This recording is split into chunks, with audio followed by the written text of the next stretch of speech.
And I now give the floor to His Excellency Mahamat Zene Cherif, Minister for Foreign Affairs, African Integration and International Cooperation of Chad.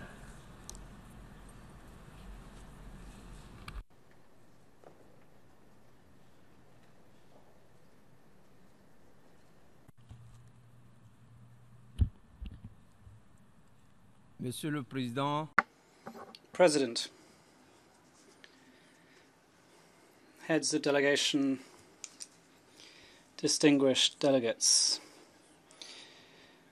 allow me first and foremost to convey, on behalf of His Excellency Idriss Déby Itno, President of the Republic of Chad, Head of State, our warm and heartfelt congratulations, as well as our wishes for every success, and those of the delegation of Chad, to Her Excellency Madame Fernanda Espinosa Graces, following her outstanding election to the presidency of the 73rd session of the United Nations General Assembly. Chad would like to assure her of its support in the accomplishment of her noble mission. We would also like to express our sincere thanks and greatest appreciation to her predecessor, His Excellency Miroslav Lajčák, for the excellent work undertaken and the demonstrable outcomes arising during his mandate. I would also like to recognise, on behalf of Chad, the leadership of Mr. Antonio Guterres, Secretary General of the United Nations, and his tireless work to support the strengthening of the role of the United Nations and the promotion of its partnerships with regional organisations, in particular the African Union. Excellencies, ladies and gentlemen, Chad is delighted by the relevance of the theme of the current session of this General Assembly, entitled Dialogue and Strengthening of Multilateralism as a Catalyst for the Well-being of All and for a Sustainable Planet. The choice of this theme is justified for multiple reasons. In a world experiencing perpetual change and confronted by serious consequences of climate change, as well as conflicts and crises under development, unprecedented migratory flows, and setbacks to identity and community. Confronted with a world which is so deeply turbulent and confronting such diverse dangers, humanity has no choice other than to join together and bolster the universal values underpinning the creation of the United Nations, melting pots of the peoples of the world who hope to live together in peace, mutual respect, solidarity, complementarity, and with a shared destiny. Our future and that of future generations, for whom we are responsible, depends on it. More than anywhere else, Africa generally and the countries of the Sahel specifically are suffering the damaging effects associated with all those scourges I mentioned above. My country, Chad, surrounded by conflict zones, crisis hotspots, in a region characterized by burgeoning terrorism and all forms of illegal trafficking, including trafficking of human beings connected to illegal migration, cross-border organised crime, drought, desertification, is gravely affected. On the basis of the firm conviction that we can have no development, nor peace, or stability without security, Chad, despite its meagre resources, has been forced to do battle on several fronts in the fight against terror across the Lake Chad Basin and the Sahel. Despite the heavy sacrifices made, both individually and alongside countries from the sub-region, the terrorist threat remains present, relentless, jeopardizing all of our efforts to development.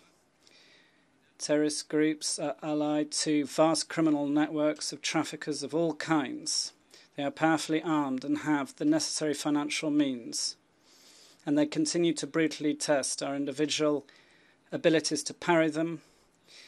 And that is not counting the efforts represented by the other security challenges such as mercenaries, circulation and proliferation of weapons, poaching, deforestation, piracy, and the conflicts connected to environmental degradation. Of course, our collective commitments and the determination of member states of the Lake Chad Basin Commission in the context of the combined multinational force have allowed us to militarily defeat the terrorist group Boko Haram, although it still certainly is capable of causing harm. The member countries of the G5 in the Sahel have done as much as they can to confront other groups, with their airbase in the south of Libya being active. The anti-terrorist combat is continuing with determination and being joined by all of our states, some of the poorest in the world, and that is based on the work of the multinational combined force and the work of the G5 in the Sahel. But we warrant no small amount of attention and support from the international community, and that more through action than through broken statements and promises.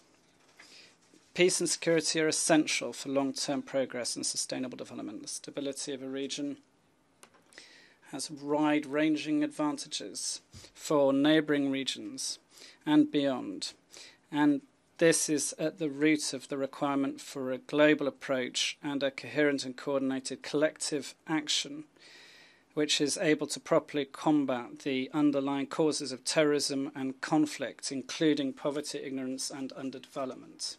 In this light, I would like to firmly reiterate the call made by the heads of state of the 5 member countries of the G5 Sahel group during their summit, which took place on the 6th of February last in Niamey in Niger, requesting the members of the Security Council to place the joint G5 Sahel force, whose mandate is to combat the terrorist threat, under Chapter 7 of the Charter of the United Nations, in order to ensure the necessary funding which would be consistent, commensurate with the scale of the international threat. The operationalisation of this force, as well as its increased power and effectiveness, broadly and fundamentally depend on the mobilisation of resources dedicated to this cause. I would also like to renew our sincere thanks to Mr. Antonio Guterres, Secretary General of the United Nations, for his unwavering support and his position to lobby in favour of this legitimate request by the G5 Sahel Group. Excellencies, ladies and gentlemen, Chad, in its quest towards socio-economic development, the guarantee of peace, stability and security, and enduring the lessons from the past and the present, will hereforth place priority on its partnerships on the basis of specific results which can be measured in terms of the improvement of the living conditions of its population. And in that context, we recognise the reform which is underway of the UN Development Support System, aiming to depart from a patronising approach and place the emphasis on the resilience of sustainable development. We hope that this new approach will take into account the requirements of regular dialogue and also take into account the genuine needs of countries and their priorities in terms of project choice and a proper involvement of governments in the implementation and follow-up of projects, as well as the streamlining of approval and disbursement procedures. In the same context, we welcome favourably the approach towards a review of the United Nations strategy for the Sahel through the Sahel Support Plan, and in that vein we also emphasise the requirement to thoroughly involve countries involved in the review process and to take into account their priorities. Despite the multifarious security, environmental and socio-economic challenges, Chad launched as of 2015 the creation of 2 documents concerning its development, both medium and long term. This is Vision 2030, the Chad we want, with its first 5-year plan, the National Development Plan 2017 to 2021, with a view to achieving the SDGs. The approval in July 2017 by the government of these 2 documents was followed by the presentation of the National Development Plan to the Roundtable in Paris in September 2017. I would like to take this opportunity that's been given to me to issue on behalf of the government a heartfelt call to all of our partners to make good on the funding pledges made during that Roundtable. It is vital for Chad that these promises be kept.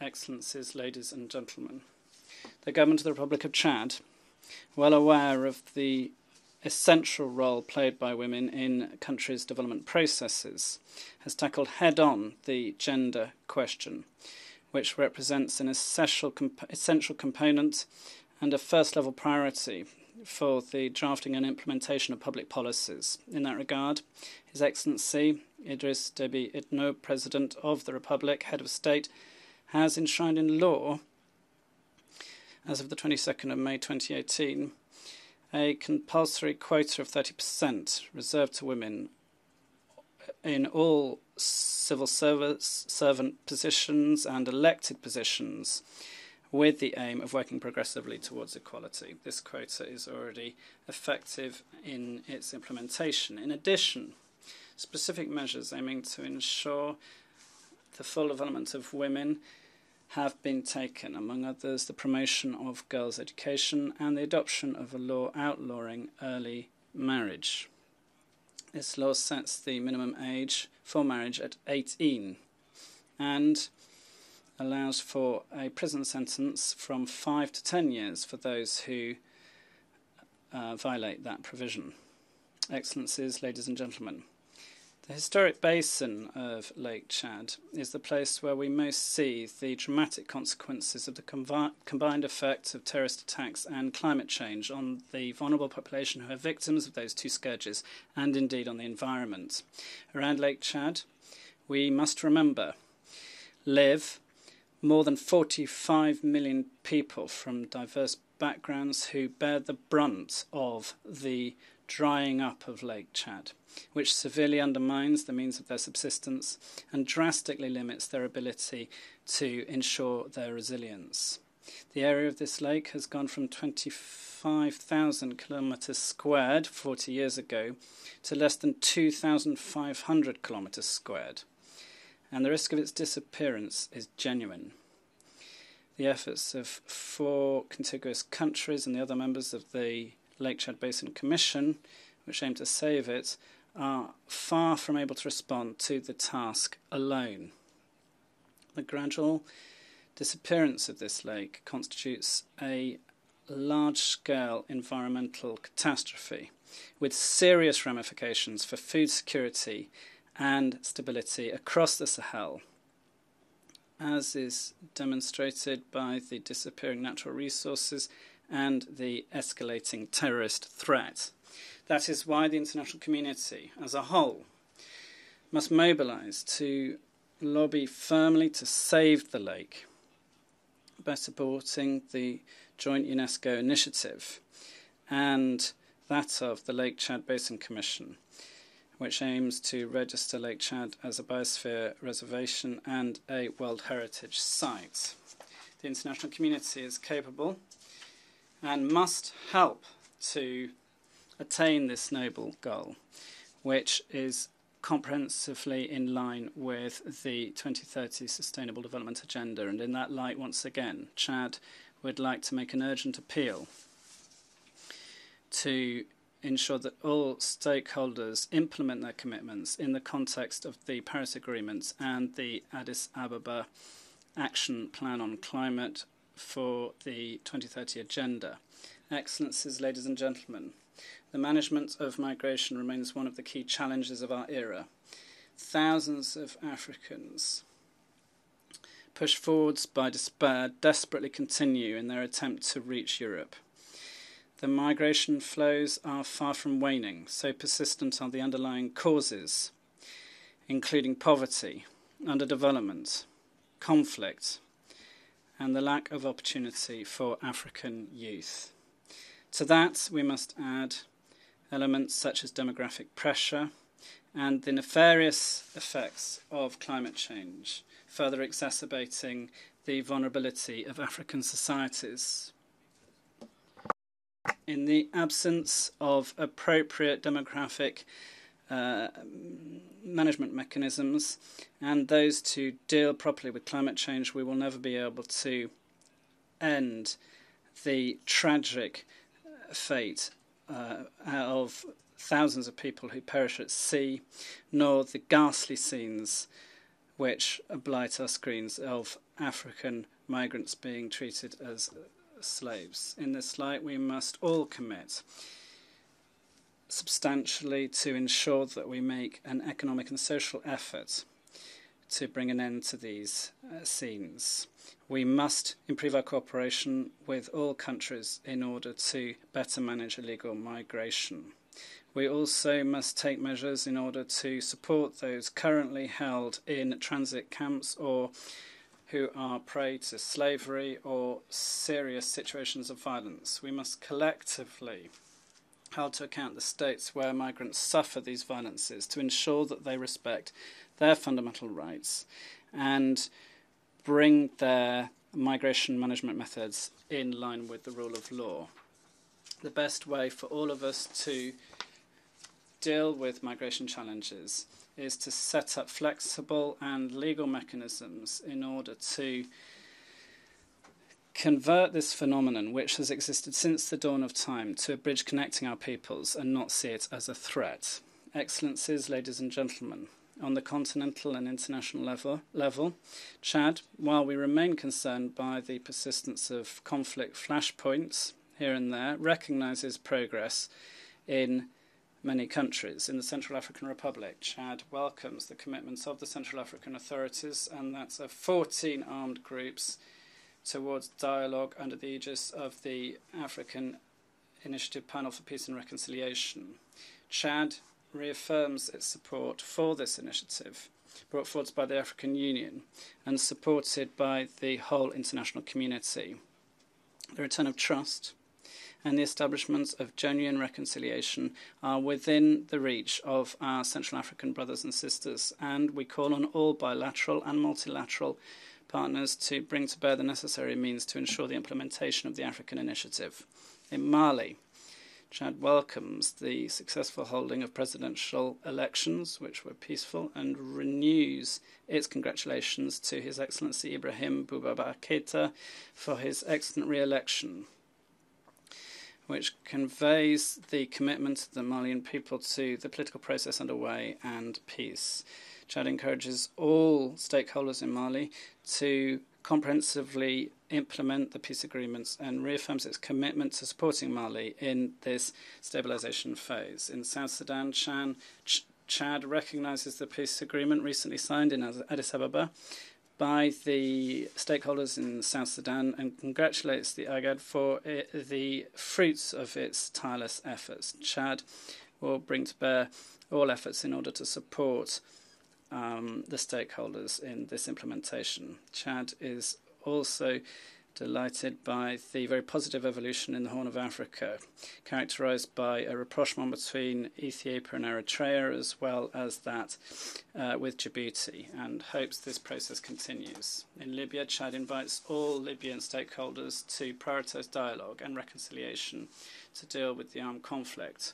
We encourage them to demonstrate their goodwill and good sense in order to turn the page on violence. In that light, the international community must facilitate dialogue and reconciliation, which should be inclusive, as an immediate priority, with a view to restoring peace and organising in due course credible, transparent and peaceful elections. It is important to recall that the Libyan crisis has serious security ramifications for neighbouring countries, including Chad, as a result of the chaos which reigns in the south of Libya, a lawless area which is a shelter for terrorist groups and mercenary bands, as well as traffickers of all kinds. And in that light, we call on all partners to support the efforts undertaken by Libya, Niger, Sudan and Chad in the context of the agreement signed on the 31st of May last in N'Djamena between those four countries, with a view to rendering safe their common borders. In Yemen, Chad reiterates its support to the efforts of the United Nations aiming to promote a political solution to the crisis and calls on stakeholders in Yemen to prioritise dialogue and to bring their actions into line with the relevant resolutions of the United Nations Security Council. In Syria, Chad reiterates its support for the mediation efforts of the United Nations and calls on stakeholders to the conflict to bring an end to the violence which has been meted out against the people for now more than 7 years. By embracing dialogue and reconciliation, Chad calls on all belligerents to respect international humanitarian law and to facilitate access of aid to civilian populations.